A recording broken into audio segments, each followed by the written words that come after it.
Wonderful. Atif, welcome to the Riscosity session for security thought leaders. And we're very honored to have you on our very first episode for Riscosity's life. Just for everybody, Atif Yusuf is at HPE. He's one of the senior security leaders at HPE.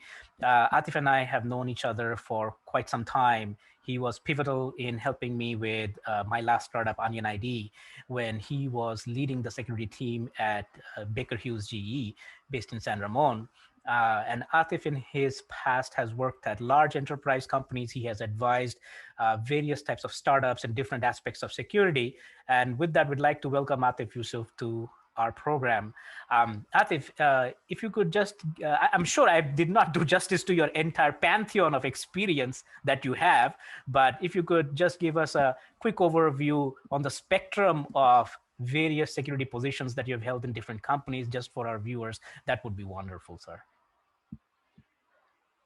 Yeah, thank you, Anirban, and thanks for inviting me, and really excited to be here. Appreciate it. So, been in the security industry for 20 plus years. Worked at companies like Verizon, McKesson, GE, and HPE. So I've held several roles, and recently leadership positions and security operations, security engineering, compliance, risk, as well as the whole application security space as well. So I have very broad experience when it comes to information security, and I'm happy to be here, Anirban. Wonderful, wonderful. And thank you very much again. Atif, for this discussion, essentially, we would like to bank on your experience and help our viewers understand how you see the world. What are your thoughts about some interesting areas that are common to us? And the area that we want to focus today on is specifically vendor risk management, managing the third-party supply chain for software. And I know that you're very familiar with this area, but just to kind of help people also get their first steps into this area, what is your perspective on what is the software supply chain? It's a really interesting question, and I don't know, maybe it's hard to do justice to it in terms of what it really is. It's a very large ecosystem, and in today's world, it's very difficult. And I don't know any team that can develop a product or any sort of meaningful software without having these partnerships, the ecosystem, relying on open source components and other things from other third parties. So, in my opinion, it's something that we cannot live without, and it's an essential part of overall product software development reality. And so we have to basically it's something that we can't avoid. So in other words, as far as software supply chain is concerned, it's about working with your third parties, your vendors, open source software, all of the above. Sharing components as far as security is concerned, but as far as your software is concerned. But it is something that's the reality. It's something that we have to work with, but we have to make sure as security professionals that we have to do the best we can to secure it. So it's again, our job as security professionals is to enable the business in a secure way. So if the business wants to use third-party components, open source components, vendor software, yes, they should be able to use it. However, in a secure manner. As security professionals, it really relies on, depends on us. So it's our responsibility to assess the risk, to know what companies that we're partnering with, what components that we're using, what open source we're using, right? At least have that visibility and know, where does the risk lie? we don't want this to be, something that we don't know about. So once you know about things and you have visibility, then you can go and help secure, those third parties and open source components and other things that are used within the software supply chain. So it's a pretty broad topic, and I don't know if I did justice to it, but in a nutshell, at the end of the day, we are enabling the business in a secure fashion based on risk. Wonderful. That's what we do. Wonderful. Now, I think that gives us a very good basis, because not only did you answer the question of what is the software supply chain, but also the challenges that are in there and the whole concept of why is it important. As you said, from a business perspective, we need to understand the risk of doing business with these third parties, because at the end of the day, as a security leader, you are constantly trying to make sure the business has to move forward. It's not that we're trying to say no, we're trying to say yes, but yes with the caveat that let's understand what's going on. So that's a perfect answer. Thank you very much. Thank you very much for that. And we'd also like to welcome our colleague Ravi Gunturi on this call. Ravi, welcome. Thank you, everyone. Thank you. Our pleasure to have you. And just a quick background about Ravi, that he is now part of the core security team at Capital One. And Ravi has very broad experience in terms of operational roles, as well as leadership roles, research roles, and so on and so forth. And Ravi has had experience working in different types of companies, from very large enterprises to startups to mid-market companies. So his perspective on life as well as security software is very, very varied. So with that, Ravi, welcome to the conversation over here. I'm sure, again, just like with Atif, I could not do justice to your particular background, but if you could give us like even 20 seconds on your particular companies that you've been through, the roles that you've been through, so that our viewers can understand the perspective that you bring to the discussion here, that would be wonderful, sir. Sure, Ivan. Thank you. So my name is Ravi Gunturi. I've been in security, particularly application security, for almost 15 years now. And for the last 20, 30 years, I've been working in various capacities, starting from enterprise security architect to CM manager. And during this time, we've been working at some of the major healthcare companies out in the West Coast, starting from UCLA, Stanford Adult Hospital, Children's Hospital, and a big healthcare company called White very recently. So I worked at GE as well, GE Oil and Gas. And right now I'm at Capital One as their senior manager and one of their ISOs for all things CapitalOne.com. Basically, my responsibility is to make sure that there are no security vulnerabilities on the CapitalOne.com unauthenticated web space. Wonderful. Wonderful. Thank you for that, Ravi. And with Atif, we were talking about some ideas about what is the software supply chain to help our viewers understand the basics of the whole concept of vendor risk management, the software supply chain, and so on and so forth. Since you've had a lot of experience in different types of companies, my question is that from a supply chain perspective, what is your opinion on, is this problem a pervasive one? And if it is a pervasive one, how are different types of companies today trying to solve this problem? It is a pervasive problem. Basically, all the organizations that I've been working with so far, everybody has this issue. But so far, organizations have been more reactive in their approach. It's not more proactive. So it's always like, okay, there's a vulnerability. I mean, once we get notified, that's when we go start looking for that. So we're looking for a solution where it's kind of more proactive, kind of sits in between the organization and the third party kind of a thing, and then shows us what could be the possibilities or what are some of the vulnerabilities that we are not thinking of to begin with. That would be, I mean, that is something that would be very ideal.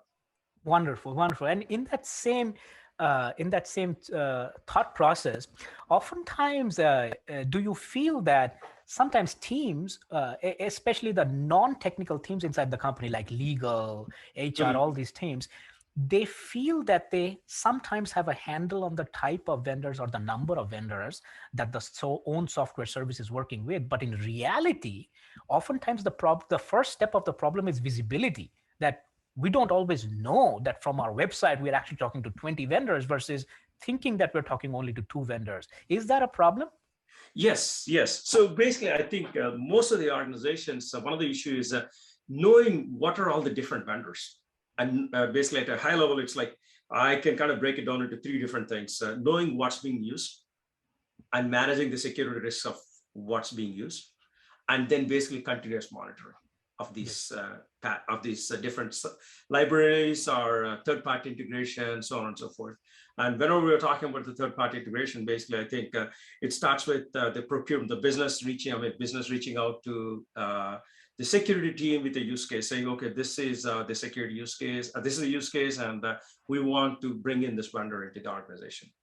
And they should be working very closely with both security from an architecture and a security risk standpoint to identify the risk with this third-party vendor, and also with legal and compliance to understand, kind of get the documentation in order. So if there is ever a security breach, basically try to kind of figure out who gets to respond, and basically what are each team's responsibilities, so to speak. That is very, very appropriate. Thank you for that. In that same vein, Atif mentioned that one of the goals for the security team and leaders like you and Atif is essentially to make sure that we enable the business to go forward. So Atif, from your perspective today, given that you have worked with a lot of C-level folks who have asked you for your opinion and you've advised them on various policies and strategies, what is the role for C-level to play in this vendor risk management area?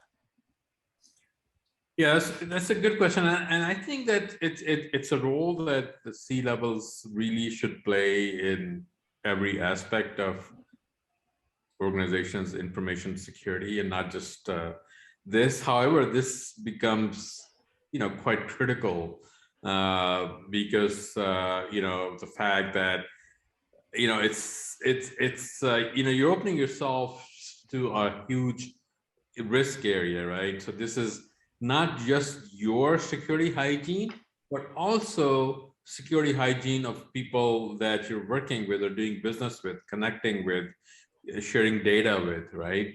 So the risk actually starts to multiply. And that becomes a little bit scary.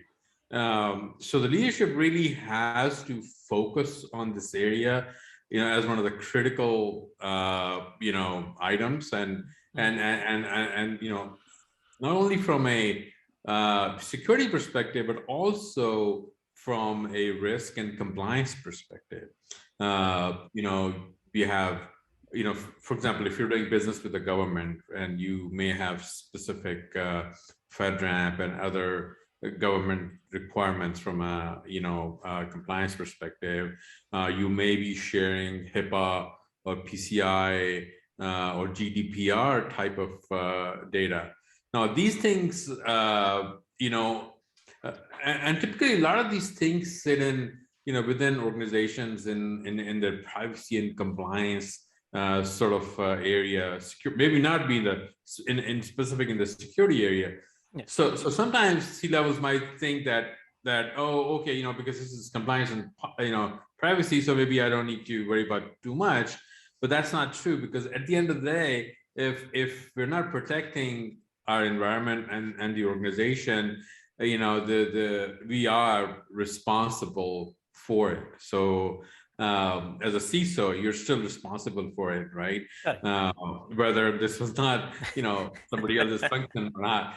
So I think it really is the fiduciary responsibility of the C-levels to make sure that we, like Ravi said, we don't want this to be an unknown, right? Unknown, where we don't know, we don't even know what risk we have. So and in security, we call that due diligence. So if we don't do our due diligence in terms of knowing the threat landscape, right, knowing the risk, understanding and having a catalog and visibility into vendors and third parties that we're connecting with, we're not doing our due diligence. And the next step would be to do care. Once you know about these risks, then you have to do something about them.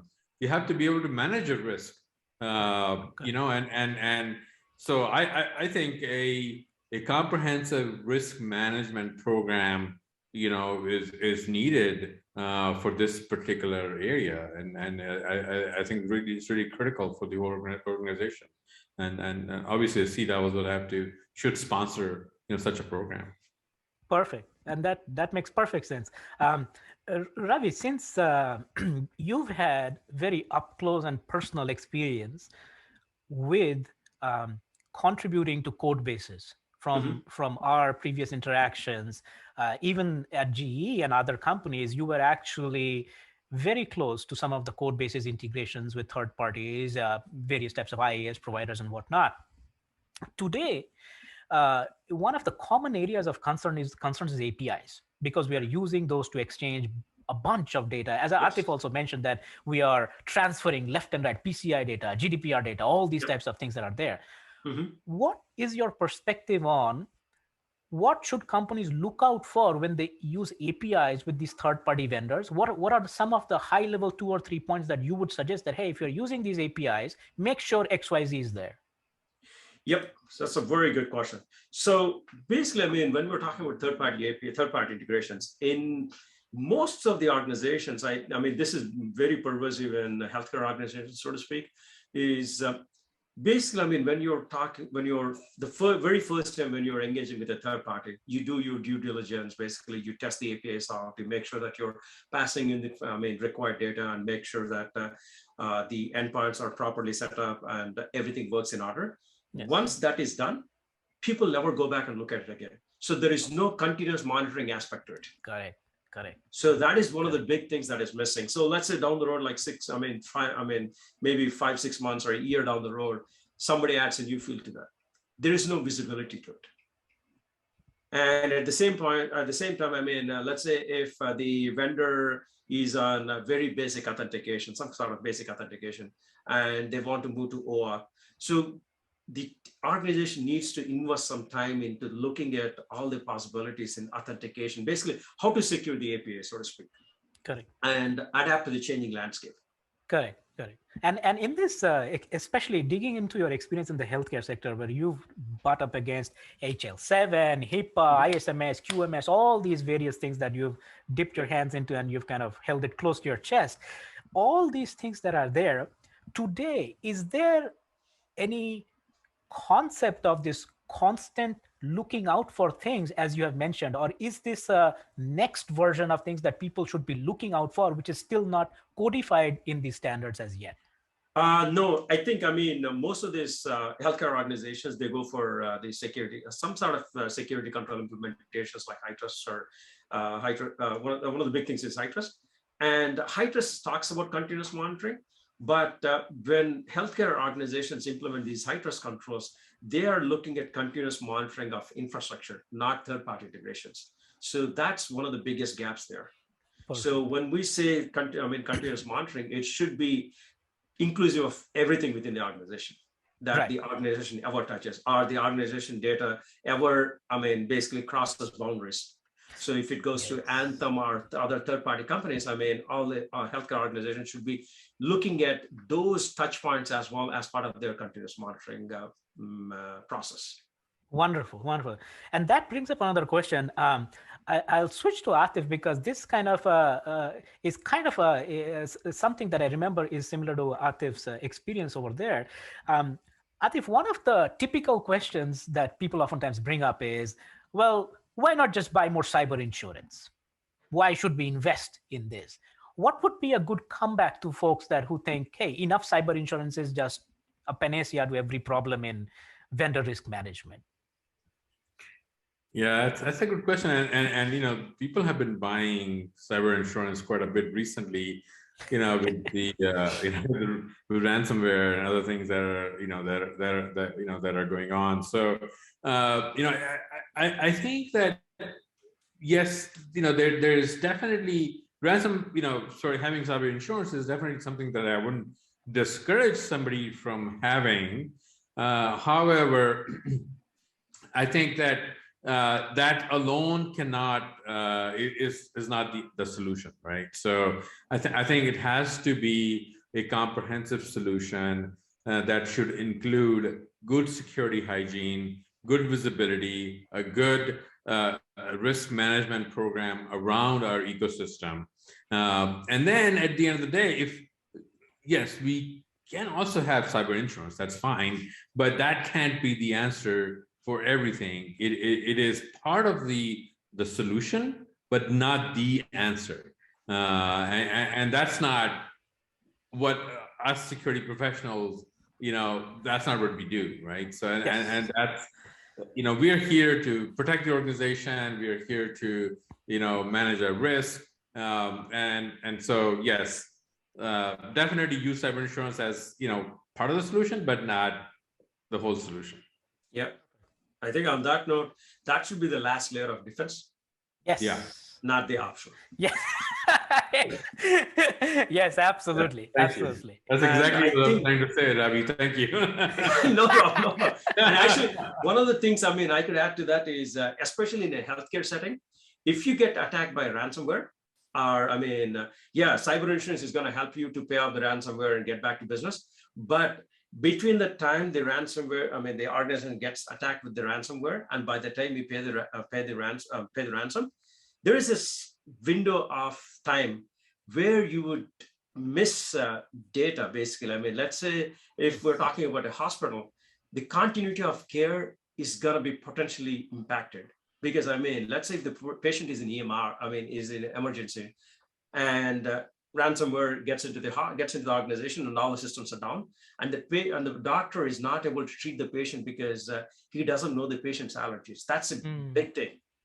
So in a healthcare setting, it makes a big difference. And I think, you can kind of use the same scenario. I think I'm sure that other banks or all these other things will have very similar examples as well. Yes. But the healthcare setting, it's a life and death issue at that point.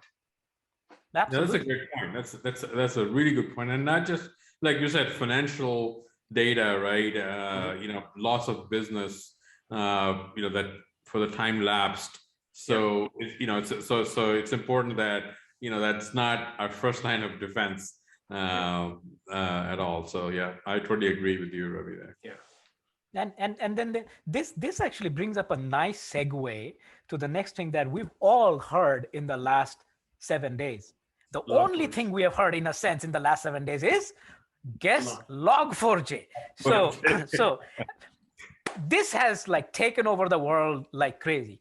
And this speaks, in a sense, to the whole discussion that we are having, that in our software stack, do we know what building blocks are actually there? And had we had a Rosetta Stone in place to say, the moment I was told about Log4j, I could have found out that in my code repository, in this file, on this line, here is the problem. My mean time to response, exactly what essentially Ravi was talking about, that MTTR, the mean time to response, would have been faster, where ransomware has hit. I'm willing to pay the money one way or the other. Just let me get back on my feet. But that response time is so critical. Any thoughts about this Log4j exercise, gentlemen, that came up? Yeah. Sorry, go ahead, Ravi. No.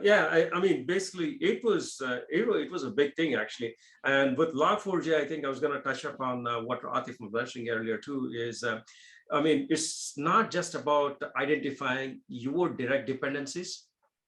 You need to identify transitive dependencies as well. If you're using a third-party application, and that third-party application uses Log4j, kind of open source behind the scenes, you need to be able to kind of drill down and identify that application too, and then say, oh, you know what, this application is also vulnerable because of Log4j library.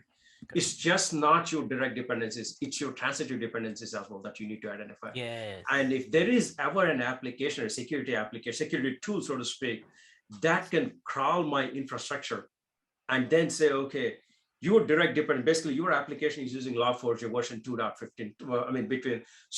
On Log4j, basically any application that has been using Log4j version 2.x to 2.15, 2.14 was vulnerable, and Apache released 2.15, and within a day they found, they released another CVE for that.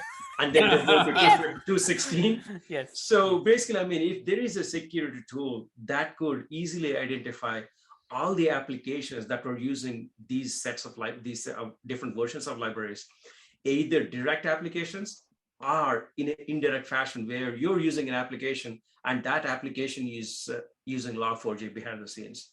And the only way you could do that is you crawl the entire source, I mean, basically the OS file system, and then identify the libraries and potentially put some contextual information around that saying, okay, I found this Log4j in this path.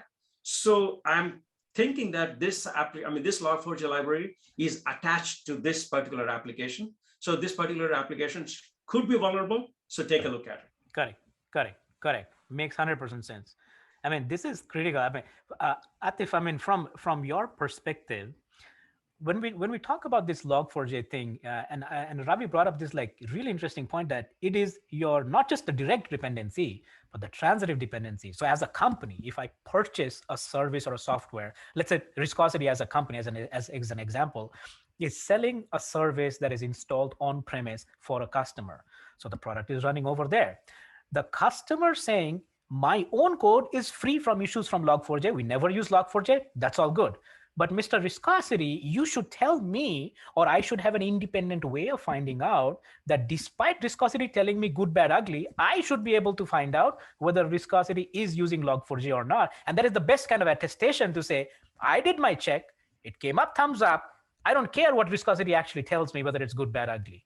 Any thoughts on that? Yeah, I mean, that's the biggest challenge, as Ravi said, that, everybody knows how to fix this thing, right? Yes. The big challenge is to find it. Where is it, right? Correct. Nobody has a catalog, of all the components. And, and one of the good things that coming out of President Biden's directive around information security is, really encouraging organizations to have an SBOM, to really catalog all the components. That's one thing. The other thing is that, if Riscosity is running in my, environment, by the time, so if something goes wrong, and if I'm going to call you and ask you, hey, Anirban, can you tell me if you have this vulnerability or not? I mean, so now you're going to go and look for it. I mean, that's all very critical time wasted, right? I don't need to at that time call you and ask you, and then you're doing this, right? It has to be proactive. It can't be reactive, to really mean time to respond, right? Like you said before, right? To minimize that, right? And to be able to mitigate this, you really have to have a proactive approach, a good program, good visibility into which software components, applications you're using. And you should know beforehand, what vulnerabilities might lie in there. So Mr. Riscosity, I want to know now before something bad happens, what components you're using and where you're using. So if I find out a vulnerability in that component that you're using, I go fix it. I know it's there. Correct. Or at least even if we cannot fix it, we have a strategy for quarantining a service or something that can help us. Right? Somehow, come up with some sort of remediation, whether it's patching it or, doing it in our firewalls and, network controls or whatever it is, right? Correct. But go and look for things when bad things happen. Yes. Yeah, that takes a long time. That's really not a good strategy. Yeah, exactly. Now, gentlemen, I have to say a big thank you to both of you. We've had a wonderful conversation, and thank you very much for providing examples from your life and from your experience. And I think when viewers hear this conversation, it will help them understand and get context about why are the things that we are interested in and looking at important? What makes us passionate about these things? What are the challenges of this area? And to both of you, I would say a big thank you again. I know everybody's vying for a slice of your time on your calendars, so we really appreciate you spending your time with us. And with that, I will bid you adieu, and we will pause the recording for now. Have a wonderful Christmas, and hopefully you get to spend quality time peacefully with your families. No annoying neighbors or relatives at that time. But thank you again, gentlemen. I really appreciate this. Thank you. Happy New Year. It was a lot of fun. Appreciate it. Perfect.